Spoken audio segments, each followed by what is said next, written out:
Okay बेटा, तो अभी जो लास्ट जो हमने लेक्चर देखा था उसमें हम कुछ टर्म्स का यूज़ कर रहे थे, जैसे कि most probable speed, mean speed और एवरेज स्पीड, है ना, और रूट मीन स्क्वायर स्पीड की भी हम बात कर चुके हैं। तो ये हमने सारे के सारे थ्योरेटिकली जो है सुना इनके बारे में। अब हम मैथमेटिकली इनको डिफाइन करेंगे यूजिंग मैक्सवेल डिस्ट्रीब्यूशन, जो स्पीड डिस्ट्रीब्यूशन लॉ जो हमने पढ़ा उसके अकॉर्डिंग, ठीक है ना। तो सबसे पहले जो हम करते हैं वो हम करते हैं most probable speed. Most probable, सबसे पहले तो हम ये समझते हैं कि मोस्ट प्रोबेबल स्पीड होती क्या है, ठीक है ना। ये वो स्पीड है with which a maximum number of molecules are moving in the given gaseous system.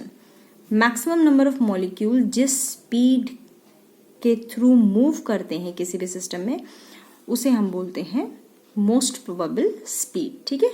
Thus जो उसकी प्रोबेबिलिटी है वो मैक्सिमम हो जाती है मॉलिक्यूल्स की स्पीड को पजेस करने की। क्लियर।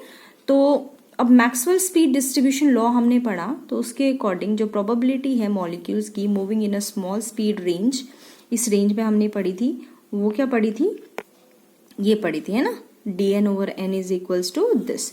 इसी को हम बोलते हैं प्रोबेबिलिटी, ठीक है। तो ये हमने पढ़ी थी। क्लियर। तो जब हमें मोस्ट प्रोबेबल स्पीड चाहिए तो हम क्या करते हैं, हम प्रोबेबिलिटी को 0 के इक्वल इक्वेट करते हैं ठीक है ना।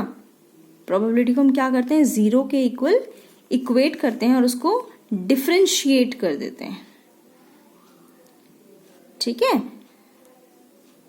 विद रिस्पेक्ट टू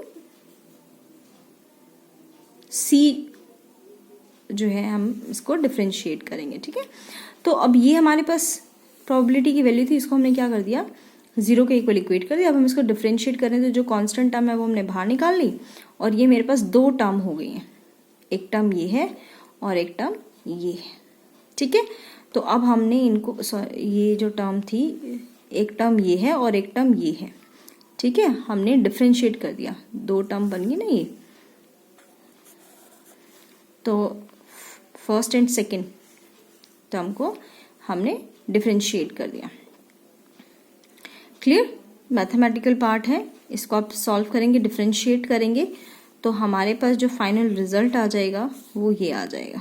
बाकी सारे टर्म्स निगलेक्ट होके सिर्फ ये टर्म बचेंगी, और यहाँ से हम c² की वैल्यू डिफाइन कर लेंगे, और c जो है उसको मोस्ट प्रोबेबल स्पीड की टर्म में देखेंगे, और वो क्या हो जाएगी, √2kT/m, ठीक है।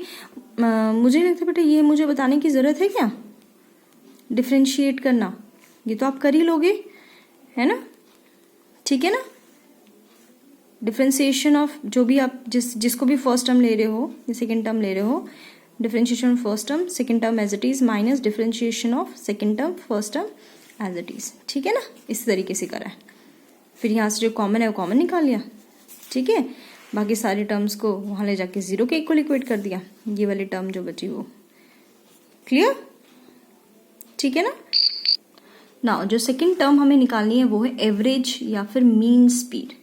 अब एवरेज और मीन स्पीड आपने काफ़ी बार पढ़ी हैं ये चीज़ें मीन के बारे में, तो वही है कि जो एवरेज होती है सारी स्पीड्स का, ठीक है ना, उसी को हम जब एक साथ ले लेते हैं तो उसी को हम मीन बोल देते हैं, ठीक है। तो इसके लिए हम क्या करेंगे, हमने suppose n number of molecules consider करें, और स्पीड रेंज जो है हमने मान ली 0 से इन्फिनिटी तक है। तो अगर dn मॉलिक्यूल जो है वो मूव कर रहे हैं एक नैरो स्पीड रेंज में, तो उसकी जो एवरेज स्पीड हो जाती है बेटा वो ये हो जाती है c.dn/n।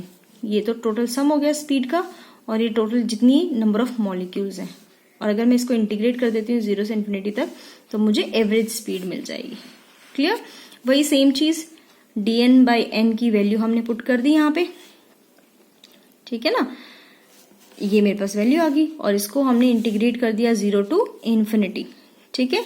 जब इसको इंटीग्रेट किया तो अब ये जो टर्म आई है ये स्टैंडर्ड इंटीग्रल है, जिसका जो फॉर्म होती है वो ये होती है। तो डायरेक्ट इसका यहाँ पे b हम मान लेते हैं m/2kT, ठीक है। तो बस उसकी डायरेक्ट इस फॉर्मूला में पुट करना है, ये कर दिया हमने, और यहाँ से इसको सॉल्व किया, जो टर्म्स कट रही हैं वो काट दी, और जो बचती हैं उसको हमने लिख लिया। तो मेरे पास c एवरेज की जो वैल्यू आ गई है वो क्या आ गई, √8kT/π m। नाउ जो थर्ड एंड लास्ट टर्म है वो है रूट मीन स्क्वायर स्पीड। अब रूट मीन स्क्वायर स्पीड बेटा नाम से ही पता चल रहा है कि ये जो स्पीड है ये square root of the average of the squares of the speed को हम बोलते हैं रूट मीन स्क्वायर स्पीड।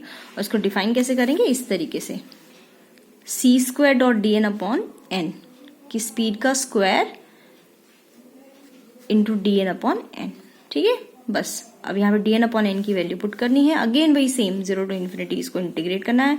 ये स्टैंडर्ड डेरिवेटिव है, ठीक है ना। इसकी जो वैल्यू होती है वो ये होती है, तो डायरेक्ट इसमें पुट कर देना है आपको। वही सेम प्रोसीड करा है, ठीक है, और फिर इसको सॉल्व करना है। तो जब इसको हमने सॉल्व किया तो हमारे पास जो रिजल्ट आया वो ये आ गया। तो CRMS की जो वैल्यू आ गई वो क्या आ गई, √3kT/m। क्लियर। अब इन तीनों में रिलेशन भी आपको पता होना चाहिए, क्योंकि ये क्वेश्चन बेटा 6 मार्क्स के लिए आ जाता है, ठीक है ना। या फिर सिर्फ 3 मार्क के लिए रिलेशन के बारे में पूछ लेंगे, ये तीनों चीजें होती क्या है और इनके बीच में रिलेशन क्या है ये पूछ लेते हैं, ठीक है ना। तो हमें तीनों की वैल्यू पता चल गई, तो रेशियो हम निकाल सकते हैं तीनों का। तो ये हमने तीनों की वैल्यू का पता चल गया। तो तीनों का अगर रेशियो की बात करते हैं तो ये रेशियो आता है हमारे पास। तो यहाँ से हमें क्लियरली पता चल जाता है कि जो मोस्ट प्रोबेबल स्पीड है उसकी मिनिमम वैल्यू है and the value of RMS is maximum. Clear. तो यहाँ से हम कंक्लूजन निकाल सकते हैं कि जो मोस्ट प्रोबेबल स्पीड है वो एवरेज स्पीड से भी कम है, और जो एवरेज स्पीड है वो रूट मीन स्क्वायर स्पीड से कम है। क्लियर। तो बहुत इजी सा टॉपिक है ये, लेकिन ये तीनों टर्म्स जो हैं वो इम्पॉर्टेंट है और आपको मैथमेटिकली इनकी वैल्यू पता होनी चाहिए, ठीक है। ये कई बार न्यूमेरिकल में भी आ जाते हैं डायरेक्ट इनकी वैल्यू निकालने के लिए। क्लियर। Okay then.